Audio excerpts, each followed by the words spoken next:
Welcome to the Rim Break Rodeo. We hope this video helps. You start by acting fast. Remove pillowcase, expose the stained area, and check the care label so you know what cleaning methods are safe. Blot the stain with a paper towel to lift surface material.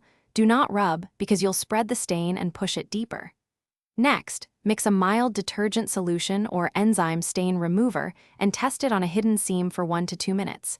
This confirms color stability. Once safe, apply remover lightly and let it sit for a few minutes to loosen the stain. Now you go deeper. Treat the stain with an enzyme cleaner for protein-based marks or a simple mix of 1 tablespoon detergent in 1 cup warm water for general stains. Gently agitate with a soft brush or cloth. The mechanical action helps lift particles without shredding fibers. Once loosened, blot with clean water to rinse. Make sure to remove all soap because residues can attract dirt later. For oily spots, sprinkle baking soda to absorb oils. Wait 30 to 60 minutes, then vacuum off before finish by drying the pillow thoroughly. Air dry flat in a well-ventilated area, away from direct sunlight or heat. If the label allows, use a low-heat dryer with dryer balls to restore loft. Make sure the pillow is fully dry to prevent mildew. If a faint stain remains, repeat the enzyme treatment and rinse again.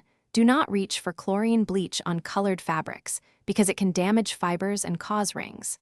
If the stain persists or the filling is compromised, consider professional cleaning or replacing the pillow. Thanks for watching. Consider subscribing if we helped you.